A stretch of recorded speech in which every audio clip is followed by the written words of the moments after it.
Dernière minute. Le Paris Saint-Germain est en train de faire sauter la banque pour le mercato de l'été 2026. Un prodige à 100 millions d'euros a officiellement annoncé à son club qu'il ne veut que Paris, tandis qu'un immense revirement de situation à 60 millions s'accélère chez les gardiens, en plus d'un accord total à 130 millions d'euros pour un ailier supersonique. Restez jusqu'à la fin. On va tout détailler maintenant. Salut à tous les supporters du Paris Saint-Germain. Bienvenue sur Mercato PSG pour toute l'actualité, les rumeurs et les transferts. Pense à t'abonner pour ne rien rater, et dis-moi ton avis en commentaire. Lâchez un gros like pour soutenir le travail. Merci beaucoup.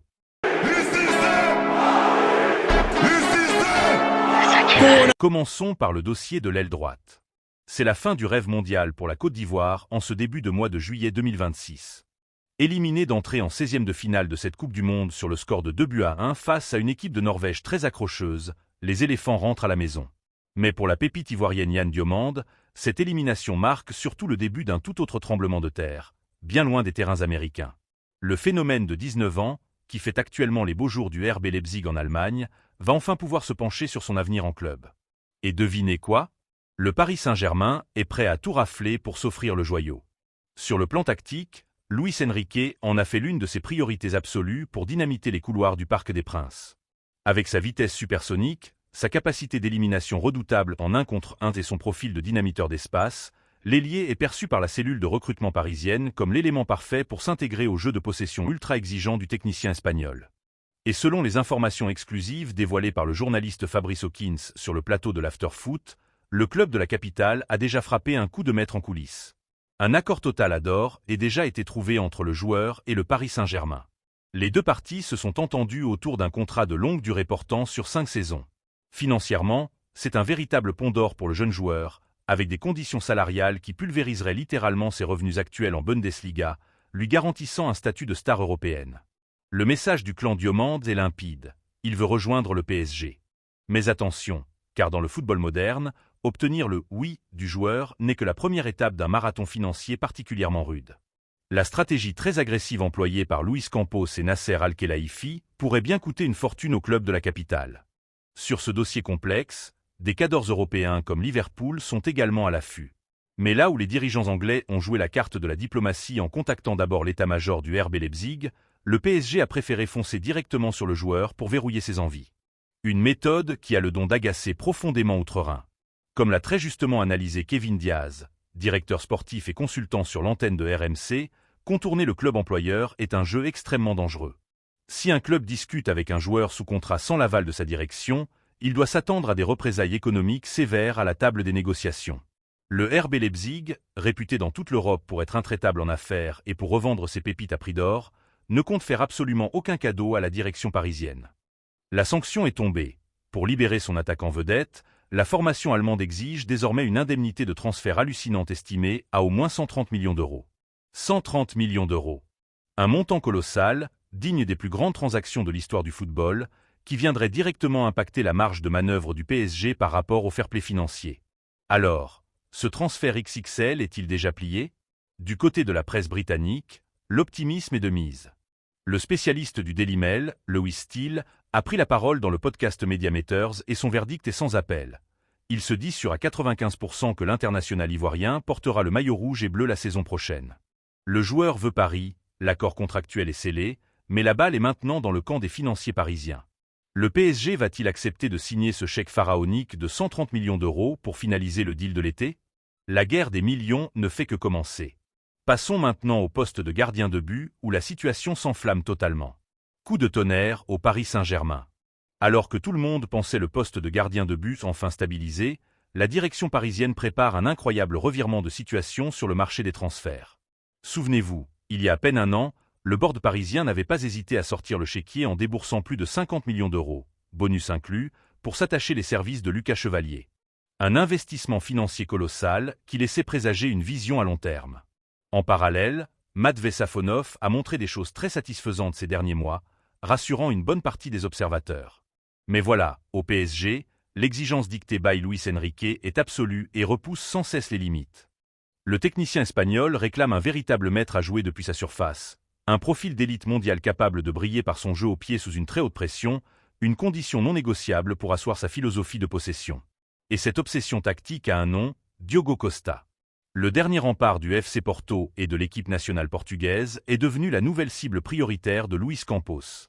Il y a encore quelques semaines, le très sérieux journal portugais A Bola assurait pourtant qu'aucune offre formelle n'avait été transmise par le club de la capitale et que les discussions étaient au point mort. Mais la donne a radicalement changé en coulisses. André Villaboa, l'actuel président des Dragons, gère un club qui doit faire face à des impératifs économiques. Surtout, il sait pertinemment que la clause libératoire de son gardien vedette, qui a été stratégiquement abaissée à 60 millions d'euros lors de sa dernière prolongation en novembre, ne constitue absolument pas un obstacle pour la puissance de frappe financière du PSG. Débourser 60 millions d'euros cash pour verrouiller l'un des meilleurs gardiens d'Europe, c'est une véritable opportunité de marché que la direction parisienne est prête à assumer. Actuellement en pleine Coupe du Monde 2026 sur le continent américain, Diogo Costa crève littéralement l'écran. Ses prestations XXL sont monumentales, à l'image de ses interventions héroïques face à la Croatie lors des 16e de finale, où il a totalement dégoûté les attaquants adverses. Sa valeur marchande explose, et les clubs européens sont en alerte. Toujours selon le journaliste Paulo Pinto da Bola, le portier de 26 ans ne s'interdit absolument pas un départ retentissant cet été, d'autant plus qu'une signature à Paris lui garantirait un bon financier extraordinaire, avec un salaire annuel qui multiplierait largement ses émoluments actuels. Toutefois, en immense professionnel, il a fait savoir qu'il refusait de trancher définitivement avant la fin de l'aventure de la Seleção dans ce mondial. Mais que les supporters parisiens se préparent, car le dossier s'est incroyablement accéléré ces dernières heures. Sur les ondes de RMC, dans l'émission l'Afterfoot, le journaliste portugais Gary de Jésus a lâché une véritable bombe en affirmant que les contacts sont désormais très avancés entre le Paris Saint-Germain et le clan du joueur. La stratégie est claire. Luis Enrique veut désigner son gardien titulaire incontestable pour dominer l'année 2027, quitte à bouleverser un secteur où les millions ont déjà coulé à flot. Reste maintenant à savoir si le PSG va officiellement faire sauter la banque et déclencher cette fameuse clause de 60 millions d'euros. Si cette opération se concrétise, préparez-vous à un véritable séisme et à un embouteillage monumental dans les cages parisiennes. Avant de passer au dossier le plus brûlant, petit défi. On essaie de passer la barre des 1000 likes sur cette vidéo. Je compte sur vous. On enchaîne avec l'attaque. C'est la bombe de ce début de mercato estival du côté de la capitale. Le Paris Saint-Germain est passé à la vitesse supérieure pour dénicher son nouveau fer de lance offensif. Vous le savez pertinemment, avec le départ récent de Gonçalo Ramos vers l'AC Milan, une transaction qui a permis au PSG d'alléger considérablement sa masse salariale et de récupérer une belle enveloppe financière, la direction parisienne a une priorité absolue. Trouver un buteur capable de s'adapter parfaitement au système exigeant de Luis Enrique. Et selon les dernières informations de la presse française et du média spécialisé Paris Team, l'heureux élu n'est autre qu'Elie Junior Kroupi. Oui, vous avez bien entendu, le prodige de 20 ans, passé par le centre de formation du FC Lorient et qui fait actuellement les beaux jours de Bournemouth en Premier League, est la grande priorité du board parisien.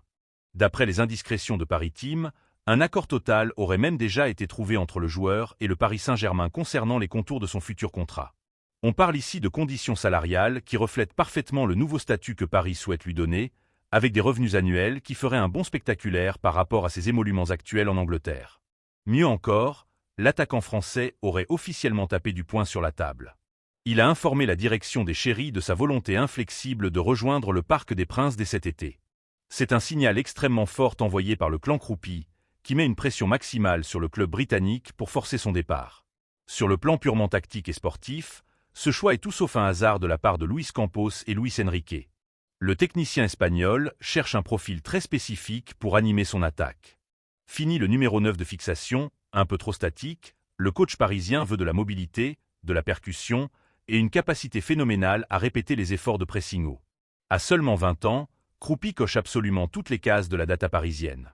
Il est rapide, doté d'une technique soignée dans les petits espaces, et surtout, il excelle dans l'attaque de la profondeur.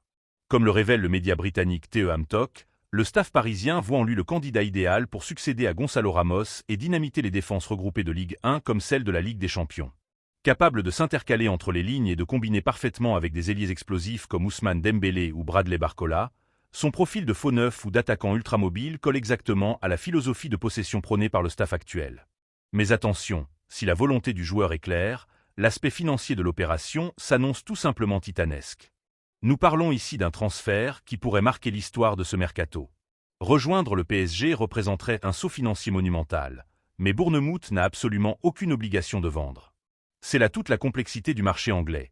Grâce aux droits télévisés astronomiques générés par la Premier League, des clubs de milieu de tableau possèdent une puissance de frappe économique supérieure à de nombreux géants européens. Selon les échos de la presse britannique, la direction de Bournemouth se montrerait intraitable. Pour ouvrir la porte et céder son joyau, le club anglais exigerait une somme folle tournant autour des 100 millions d'euros. 100 millions d'euros, c'est le tarif hallucinant fixé pour arracher un talent offensif de 20 ans à l'Angleterre en ce mois de juillet. Ce montant vertigineux, digne d'une clause libératoire de classe mondiale, complique très sérieusement les négociations. Le Paris Saint-Germain a évidemment des moyens importants, surtout après l'économie du salaire confortable de Gonçalo Ramos, mais la nouvelle politique sportive refuse de surpayer des joueurs, peu importe leur potentiel. Kroupi, de son côté, espère désormais un geste fort et une ouverture de sa direction pour revoir ce prix à la baisse, afin de permettre aux discussions d'aboutir. La situation est limpide. Le joueur veut le Paris Saint-Germain, la direction parisienne veut construire autour de lui, mais les exigences financières totalement XXL de Bournemouth bloquent la machine. Ce dossier brûlant s'annonce comme l'un des plus grands feuilletons de ce mercato, une véritable guerre d'usure financière et psychologique qui ne fait que commencer. Ton commentaire est très important pour nous. Dites dans les commentaires si le Paris Saint-Germain doit absolument s'aligner sur les 100 millions d'euros réclamés par Bournemouth pour s'offrir Elie Junior Kroupi, ou si cette somme est démesurée pour un joueur de son âge. Pensez à vous abonner à la chaîne pour suivre en exclusivité toute l'actualité du mercato des Parisiens, à liker et à partager la vidéo pour soutenir la chaîne. Merci beaucoup.